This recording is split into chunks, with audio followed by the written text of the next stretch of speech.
sure we've all grown up on a sort of diet of brand. Well, now brand has a new role, doesn't it? Which is essentially to be the North Star for those things.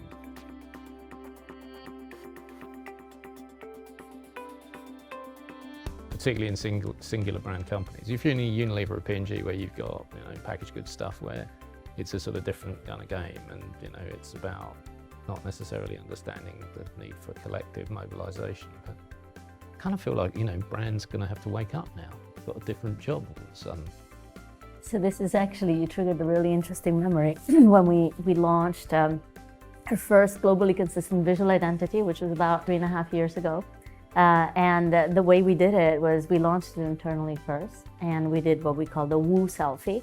So we encouraged employees to take a selfie, and there was a little app that put it in a frame that was in line with the visual identity, and they would tell their colleagues how their job helped move money for better.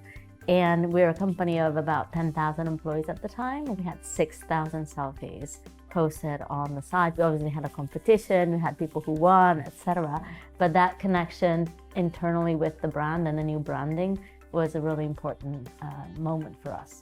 But I also think it goes to their interpretation of your brand as well. So I think there's a piece on, tone from the top, and the corporate piece is no longer viable of a tell-all sort of aspect. So if I look at EY, building a better working world, yes, there are, there's a definition around that, etc. But people take it differently and interpret it differently, and that's okay because we have different people doing different roles. We have partners, secretaries, marketing. We have a vast, sort of diverse skill set.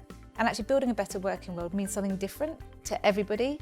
And that's okay, and that's a really good sort of richness, I think, is what brands are about, as far as it's not just one way. It's actually, there's many different ways and your interpretation of that can be different.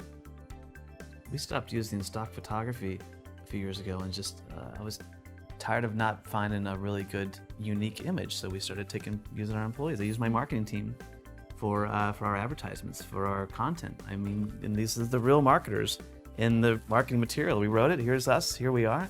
And you start to see them kind of pop up everywhere. We use, of course, members, based on their permissions, if we can get customers, of course. But just getting your team, getting them to do selfies, or bringing them into the content you're producing. They're on our website, they're in our content, they're on our ebooks, they're on our videos. It really moved away from stock, static imagery to these are real people. This is LinkedIn. This is my team, down to a granular level, and they love seeing the. Who doesn't love a good picture of themselves when you can get one, and then put it out into the world? Well, there's some folks who still don't like to be on camera, but that's all right. We want to amplify the ones that do.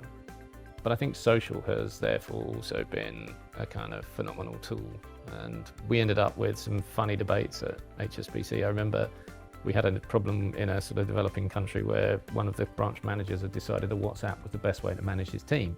And of course that meant the organisation had absolutely no sight of everything that he was using, because it was a closed WhatsApp group between him and these employees. And all of a sudden everybody kind of starts running around. So how much control do you think we can place in these things, or should we? I mean, what sort of, you're all from very different organisations. You've got massive scrutiny from all sorts of people at EY. You guys are sort of, a grown-up tech sort of startup kind of mentality. You've got an agency that serves all of its clients. You've been in some sort of, institutional businesses that have amazing kind of capabilities to sort of move money all over the world. How much control do we stick in all of this stuff? Well, it's a good question, and not from a regulated business. That's really difficult to sort of say. I mean, obviously we have policies and procedures on, sort of use of social, etc. And there are times where you post as your personal brand or as a representative of EY, etc. So we have quite, we have sort of policies, but I think there's also a piece of people doing the right thing. Yeah. So it's, I think in business today, the ethics piece is quite on a big rise. You can have the rules and regulations, but it's doing the right thing as well. Yeah. So I think you've got to have a balance of policy procedures to keep people safe and, on the right side of the law. And then there's also a piece of actually, as individuals, behaviourally, you've got to do the right thing as well. I think there's an educational part to it as well, and setting up a sort of place where people can express themselves, and we sort of educate people about how to do that. So we have all our social channels that we use for our teams and to kind of communicate to each other. But it's also a voice outside, obviously, as well. But I think, you know, we've set it up in a way that allows them to express themselves. But we do kind of educate them around, you know, what's good, you know, in a positive, what's good kind of social communication versus what's not so good social education. I think it's having the rules, yes, but making it in a positive, empowering and enlightening way for.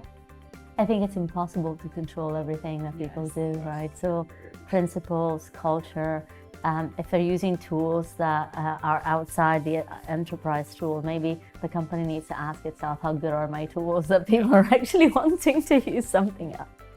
We had a situation at HSBC, I remember, because we used to obviously have anything that was on social that had branding on it that obviously wasn't ours, and, you know, we sort of try and shut them down and everything. And so someone was trying to shut down a bunch of guys who had a five-a-side football team that happened to be one of the branches. You go, no, they've opened a Facebook account for their five-a-side football team. Leave them alone.